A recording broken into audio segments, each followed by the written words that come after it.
నమస్తే అండి. ఇవాళ మనం వినబోయే కథ గోపాలం పెళ్లి. రచించిన వారు స్ఫూర్తి గారు. భగవంతుడా, ఈసారైనా వీడు ఒప్పుకునేలా చూడు తండ్రి అంటూ ఎదురుగా ఉన్న కృష్ణుడిని వేడుకుంటున్న కస్తూరి చెవిలో, ఈ విషయంలో నువ్వు వేడుకోవాల్సింది ఆ గోపాలుడిని కాదు, ఈ గోపాలంని. 32 పళ్ళు బయటపడేలా నవ్వుతూ అన్నాడు గోపాలం. అసలే పెద్దగా ఉన్న కళ్ళను మరింత పెద్దగా చేసి గుర్రున చూసింది కస్తూరి. ఒరే, ఎందుకురా నిద్రపోతున్న సింహాన్ని కదిలిస్తావు? వ్యంగ్యంగా అన్నాడు జగన్నాథం. కస్తూరికి మరింత కోపం వచ్చి భర్తను కొడుకును ఏదో అనబోతుంటేనే హారతి పల్లెంతో పూజారి వాళ్లను సమీపించడంతో ఆగిపోయింది. మా పాలిట ఆ కృష్ణ భగవానుడిలా వచ్చి మమ్మల్ని బ్రతికించావయ్యా అంటున్న జగన్నాథంని అయోమయంగా చూశాడు పూజారి. సెటైలు వేసింది చాలుగాని ముందు హారతి తీసుకోండి అంది కస్తూరి సర్రున చూసి. ముగ్గురు హారతి మొక్కి ఆ తరువాత తీర్థం ప్రసాదం తీసుకుని క్యూలో నుంచి బయటపడ్డారు. కాస్త ఖాళీగా ఉన్న వైపు వెళ్లి కూర్చున్నారు. ఒరేయ్, ఈసారి ఏమైనా వెధవేషాలు వేశావంటే చూడు అంది కస్తూరి గోపాలం నెత్తిమీద మొట్టి. అబ్బా అమ్మా అంటూ తలను రుద్దుకొని నచ్చాలిగా అన్నాడు చిరుకోపంగా చూస్తూ కొబ్బరి తీసి తల్లికి ఇస్తూ. నచ్చకపోవడానికి ఏమైందని? ఇంతవరకు చూసిన అమ్మాయిలు అందరూ ఎంత లక్షణంగా ఉన్నారు. నీ చెత్త అనుమానాలతో వాళ్ళందరినీ కాదన్నావు. అనుమానాలు కావు అవి, జాగ్రత్తలు. అఘోరించావు. ఏంటా జాగ్రత్తలు? అసలు మనం మొదట చూసిన అమ్మాయి సినిమా హీరోయిన్లా ఎంత బావుంది. సాఫ్ట్వేర్ జాబు, ఎంతసేపు కంప్యూటర్లు ప్రోగ్రాంలు క్లయింట్స్ అంటూ బిజీగా ఉంటుంది.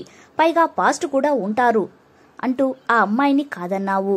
రెండోసారి చూసిన సంబంధం అమ్మాయి డాక్టరు. ఆ అమ్మాయిని చేసుకుంటే మీ జంట చూడముచ్చటగా ఉండేది. కానీ డాక్టర్ అంటే ఎప్పుడూ పేషెంట్లు, మందులు, హాస్పిటల్ ఇదే ఉంటుంది. పైగా ఇది తినద్దు అది చేయొద్దు అంటూ స్ట్రిక్ట్ గా ఉంటారు. వద్దు అని ఆ అమ్మాయిని కూడా వద్దన్నావు. ఆ అమ్మాయి మన ఇంటి కోడలు అయ్యుంటే ఎంత బాగుండేది. మనకి బాగోలేనప్పుడు ఎక్కడో ఉన్న హాస్పిటల్కి పరిగెత్తే బదులు మన ఇంట్లోనే ఓ డాక్టర్ ఉంటే బాగుండేది. అవునవును, హాస్పిటల్ ఖర్చులు కూడా తగ్గుతాయి అన్నాడు జగన్నాథం కొడుకు ఇచ్చిన కొబ్బరి ముక్కను నములుతూ. తండ్రి అలా అనేసరికి గోపాలం పక్కున నవ్వాడు. ఇద్దరిని అలా చూసి కస్తూరికి కోపం వచ్చి, నేను ఇక్కడ ఇంత సీరియస్ గా చెప్తుంటే మీకిద్దరికీ నవ్వులాటగా ఉంది అంటూ అసహనంగా ముఖం పక్కకు తిప్పుకుని కూర్చుంది. అమ్మా కస్తూరమ్మా, ప్లీజ్ క్షమించండి. మీరు ఇలా కోపంగా ఉంటే అస్సలు బాగోదు. తల్లిని కూల్చేయడానికి ప్రయత్నిస్తూ అన్నాడు గోపాలం. నువ్వు చేసేదానికి కోపం కాకుంటే ఇంకేం వస్తుంది? సరే, ఆ 2 సంబంధాలు అలా అన్నావు. 3వ సంబంధం ఏమైందని? ఎంతో హుందాగా పద్ధతిగా ఉంది ఆ అమ్మాయి. నాకు చాలా నచ్చింది ఆ సంబంధం. కానీ నువ్వేమో అమ్మో స్కూల్ టీచరా, వద్దు, ఫుల్ స్ట్రిక్ట్ ఉంటుంది, అన్నిటికీ క్లాసు పీకుతుంది అన్నావు. అవును మరి, స్కూల్లో మా టీచర్లు చెప్పే క్లాసులే సరిగ్గా వినలేదు. ఇక ఇప్పుడు టీచర్ అమ్మని చేసుకుంటే స్కూల్ నుంచి నేను మిస్ అయిన క్లాసులన్నీ రోజూ వినాల్సొస్తుంది. అలా అనే వద్దు వద్దు అని ఆ అమ్మాయిని కూడా రిజెక్ట్ చేశావు. వాళ్ళు 2-3 సార్లు ఫోన్ చేసి అడిగారు. వాళ్ళకి కూడా మన సంబంధం బాగా నచ్చింది. నువ్వు ఒప్పుకొనుంటే ఈ పాటికి పెళ్లి కూడా అయిపోయేది. పాపం వాళ్ళు ఎంత బాధపడుంటారో ఏమో. వాళ్ళు బాధపడతారని చెప్పి నాకు నచ్చకున్నా ఒప్పుకోమంటావా అన్నాడు గోపాలం. నచ్చకపోవడానికి ఆ అమ్మాయికి ఏం తక్కువ? నువ్వు ఇలానే చేస్తూ పోతే ఇంకొన్ని రోజులు ఆగితే ఏజ్ ఎక్కువైంది అని నీకు ఎవ్వరూ పిల్లనివ్వరు అంది కస్తూరి. అప్పుడు వీడికంటే అదృష్టవంతుడు మరొకడు ఉండరు. ఒక చేత్తో కళ్ళజోడు సరిచేసుకుంటూ మరో చేత్తో ఫోన్ నొక్కుతూ అన్నాడు జగన్నాథం. చిన్నగా నవ్వాడు గోపాలం. మీకు ఈ మధ్య నా మీద సెటైలు ఎక్కువయ్యాయి అంది కస్తూరి కళ్ళెరజేసి భర్తను చూసి. ఏదో నీ అభిమానంలే కస్తూరి అన్నాడు జగన్నాథం వ్యంగ్యంగా. కస్తూరి అసహనంగా, ఇవన్నీ కాదు, ఇప్పుడు మనం చూడ్డానికి వెళుతున్న అమ్మాయిని నువ్వు ఓకే చేయాల్సిందే. అందరికీ అది ఇది అని వంకలు పెట్టావు. అమ్మాయి ఉద్యోగం చేసేది, పెళ్లి సంబంధాలు చూస్తున్నారని మానేసిందట. ఇక నీకు వంకలు పెట్టడానికి కూడా ఛాన్స్ లేదు. పైగా అమ్మాయి చాలా బాగుంది. నీకే కాదు మీ నాన్నకు కూడా నచ్చింది అని చెప్పరేం అంటూ భర్త వైపు చూసింది. అవునురా, నాకు కూడా నచ్చింది ఈ అమ్మాయి అన్నాడు జగన్నాథం. నాన్న, ఇలా హ్యాండ్ ఇచ్చారేంటి అన్నాడు గోపాలం తెల్ల ముఖంతో. జగన్నాథం భుజాలు ఎగరేసి తిరిగి ఫోన్ వైపు చూశాడు. అయినా మీకు నచ్చితే సరిపోదు, నాకు కూడా నచ్చాలి. సరేలే, ఏం చేస్తాం, ముందు అమ్మాయినైతే చూద్దాం అన్నాడు గోపాలం నీరసంగా. గోపాలం బ్యాంక్ ఉద్యోగి. ఏడాది నుంచి అతనికి ఇంట్లో వాళ్ళు పెళ్లి సంబంధాలు చూస్తున్నారు. అయితే గోపాలంకి కాస్త ఫ్యాంటసీలు ఎక్కువ. సినిమాల్లో లాగా తనకు వచ్చే అమ్మాయి గురించి చాలానే ఊహించుకుంటూ ఉంటాడు. అతనికి చందమామ అన్నా వెన్నెల అన్నా చాలా ఇష్టం. తన భార్యతో కలిసి ఆ చంద్రుడి వెన్నెల దుప్పట్లో అల్లుకుపోవాలని కళ్ళు కంటూ ఉంటాడు. అతనికి వచ్చే అమ్మాయికి కూడా తనలాగే అభిరుచి ఉండాలని అతని కోరిక. అలాంటి అమ్మాయి దొరక్కపోదా అని ఎదురు చూస్తున్నాడు. ఇక ముగ్గురు అమ్మాయిని చూడ్డానికి వాళ్ళింటికి చేరుకున్నారు. పరిచయాలు, కాఫీలు, టిఫిన్లు అయ్యాక అమ్మాయిని తీసుకొచ్చి కూర్చోబెట్టారు. పెద్దవాళ్లు మాట్లాడాక అమ్మాయి, అబ్బాయి మాట్లాడుకోవడానికి కాస్త ప్రైవసీ ఇచ్చారు. ఇద్దరికీ ఎలా మొదలు పెట్టాలో తెలియక కాసేపు వారి మధ్య మౌనం పోరాటం చేసింది. దాన్ని ఛేదిస్తూ గోపాలమే ముందుగా మీ పేరు అని అడిగాడు. రచన సౌమ్యంగా చెప్పింది రచన.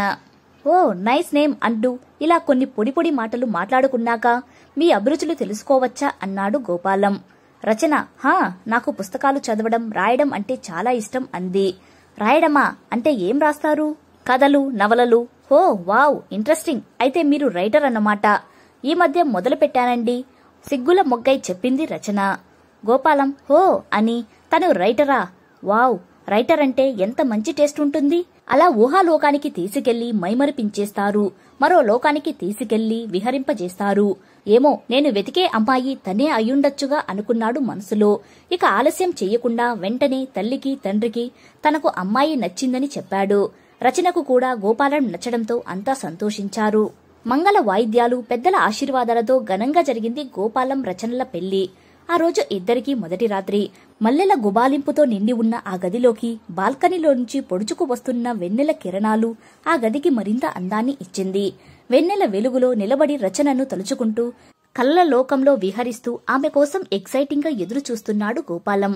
ఇంతలో తలుపు చప్పుడు వినిపించడంతో రచన వచ్చినట్లుందని చప్పున లోపలికి వచ్చాడు గోపాలం. రచన ఒక చేత్తో పాల గ్లాసు, మరో చేత్తో బుక్కు, పెన్ను, ఫోన్ పట్టుకుని గదిలోకి రావడం చూసి షాక్ అయ్యాడు గోపాలం. ఏంటి ఇవన్నీ అని అడిగాడు వెంటనే.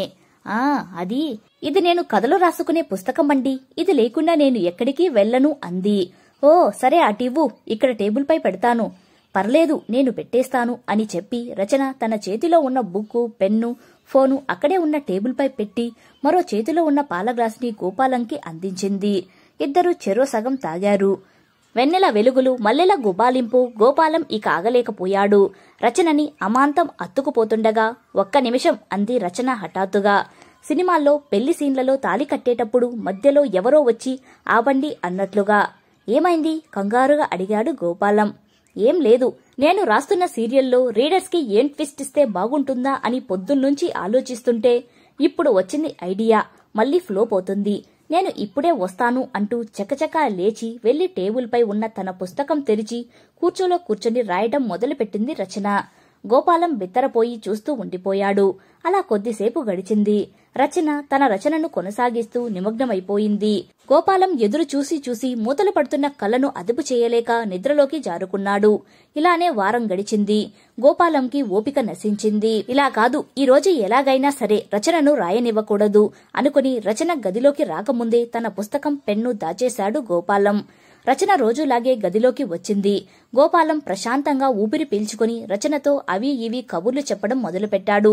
ఇద్దరూ అలా మాట్లాడుతూ ఉండగా రచన మధ్యలో లేచి దేనికోసమో వెతుకుతుంటే ఏంటి వెతుకుతున్నావు అన్నాడు గోపాలం ఏమీ తెలియనట్టు మనసులో నవ్వుకుంటూ. నా పుస్తకం ఇక్కడే కదా రోజు పెట్టేది, కనిపించడం లేదు. మీరేమైనా చూశారా? చాలా అవసరం. నా కథలో హీరోయిన్ కి ఎదురైన ఓ సమస్యకి తరువాత ఏం నిర్ణయం తీసుకుంటుందా అని సస్పెన్స్ లో ఉంచాను. నెక్స్ట్ ఎపిసోడ్ రాయడానికి ఓ మంచి ఆలోచన తట్టింది అంటూ ఆతృతగా వెతుకుతుంటే వెతుకు అది నీకు దొరకదుగా అని మనసులోనే నవ్వుకుంటూ పోనీలే, రేపు వెతుక్కోవచ్చులే గాని నువ్వు ముందు ఇలా రా అంటూ భార్యని మంచంపై కూర్చోబెట్టాడు. ఎగ్జైట్ అవుతూ తను కూడా పక్కన కూర్చున్నాడు. ఇంతలో ఆగండి అంటూ మళ్లీ సడన్ బ్రేక్ వేసింది రచన. గోపాలం ఆతృతగా చూస్తూ ఉండిపోయాడు. బుక్కు లేకపోతేనేం, ఫోన్ ఉందిగా, దాంతోనే డైరెక్ట్ గా టైప్ చేసి రాసేస్తాను అంటూ టక్టకా ఫోన్ తీసుకుని రాయటం మొదలుపెట్టింది. గోపాలం నోరెళ్లబెట్టి బిత్తరపోయి చూశాడు.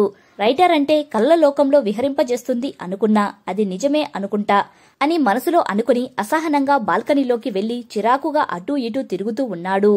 అప్పుడే ఎక్కడో సన్నగా రావోయి చందమామ ఈ వింతగాథ వినుమా అంటూ పాట వినబడింది. నా బతుక్కి మళ్లీ సిచ్యువేషన్ సాంగ్ కూడానా అంటూ కోపంగా ఆకాశం వైపు చూశాడు. ప్రశాంతంగా చిరునవ్వులు చిందిస్తూ ఉన్న చంద్రుడు దర్శనమిచ్చాడు. నువ్వు బాగా నవ్వు, కాని ఇక్కడ నా ఒళ్ళు మండిపోతుంటే నువ్వు ప్రశాంతంగా నవ్వుతున్నావా? అయినా అందరి గాథలు వింటావు, కాస్త నా గాథ కూడా వినవయ్యా మామ అంటూ తన గోడుని ఆ చల్లని చంద్రుడికి వెళ్లబుచ్చుకున్నాడు. ఇంతలో కరెక్ట్గా ఇప్పుడే కరెంటు పోవాలా, బుక్కు లేదు, ఫోన్లో రాద్దామంటే ఛార్జింగ్ కూడా అయిపోవచ్చింది అంటూ చిరుబురులాడుతూ బాల్కనీలోకి వచ్చింది రచన. ఆ మాట వినగానే చుట్టూ ఒక లైటు లేకున్నా గోపాలంకి మాత్రం మనసులో 1000 బల్బుల వెలుతురు వెలిగింది.